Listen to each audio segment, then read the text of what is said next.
The security guard almost didn't let him in.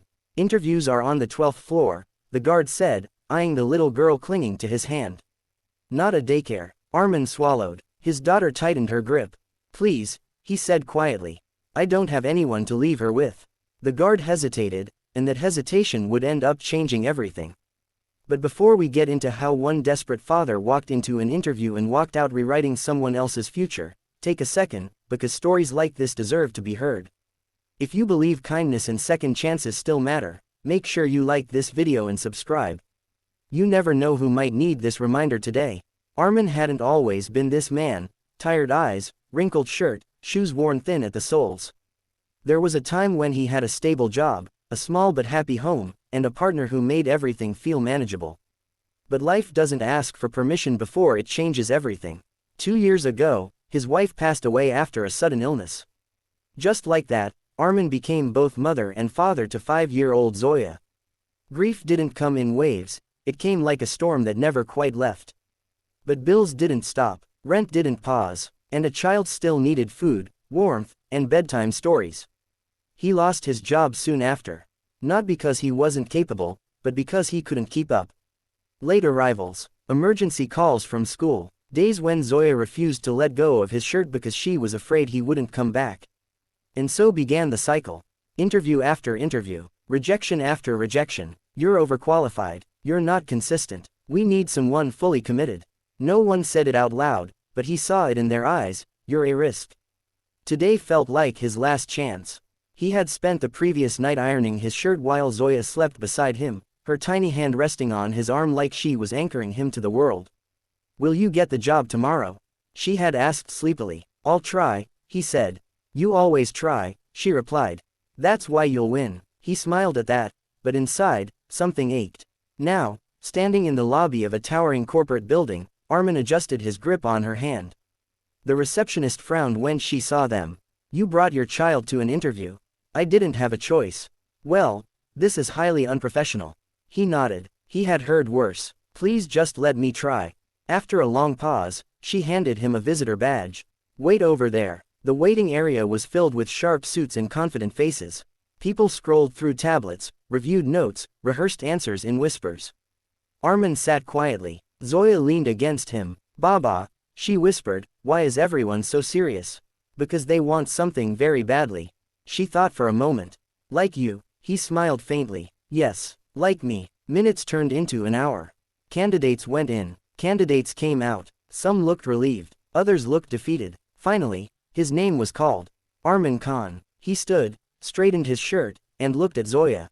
Stay right here. I'll be quick. She nodded, but her fingers tightened around his sleeve. Promise you'll come back. His chest tightened. I promise. He stepped into the interview room. 3 people sat across the table.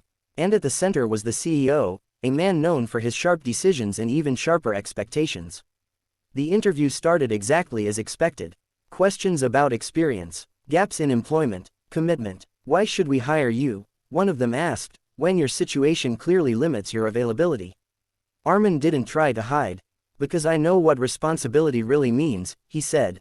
I don't quit, I adapt. The CEO leaned back, unimpressed. Adaptation is easy to say, hard to prove. Then suddenly, the CEO's phone buzzed. He glanced at it, and his expression changed. Frustration, irritation. He stood up abruptly and walked toward the window, speaking under his breath. This doesn't make any sense. How did they miss this? The other interviewers exchanged looks.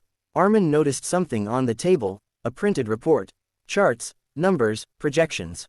Something about declining performance in a key department. The CEO returned, clearly annoyed. Let's wrap this up, he said. We'll inform you. And that was it. Another rejection. Another closed door. But then something happened. Something small, but powerful. Arman hesitated. Then he spoke. Sir, may I say something? The room fell silent. The CEO looked at him, slightly irritated. Make it quick. Arman gestured toward the report. I couldn't help noticing, your issue isn't the department. It's the process. The CEO frowned. Excuse me. Arman stood up slowly. You're measuring output, but ignoring bottlenecks. Your team isn't underperforming. They're overloaded at one stage and underutilized at another. He walked closer, pointing gently. If you redistribute this segment, and automate this step, your efficiency will increase immediately. Not in months, in days. The room was silent. The CEO stared at him. Who told you that? No one, Arman said. I've solved similar problems before. A long pause. Do it again, the CEO said. Explain it clearly. And Arman did. In less than 2 minutes, he broke down a problem that had been costing the company millions. Simple, clear, practical. The CEO slowly sat down. For the first time, he wasn't looking at Arman's worn clothes or tired eyes. He was looking at his mind. What's your current salary expectation? The CEO asked. Arman blinked. I just need a chance. The CEO leaned forward. You start tomorrow. Arman froze. Really? But there's one condition. Arman's heart sank. The CEO glanced toward the door. Next time, bring your daughter inside. Arman didn't understand, until the CEO added quietly. Anyone who fights that hard for their child, will fight twice as hard for their work. Arman walked out of that room in a daze. Zoya jumped up. Did you win? He knelt down, holding her close. Yes, he whispered. We did. Tears rolled down his face, not from sadness, but from something he hadn't felt in a long time. Relief, hope, and proof that sometimes, all it takes is one moment, one chance, one person willing to look beyond the surface.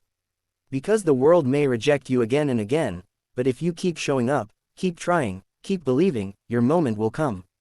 And when it does, it won't just change your life.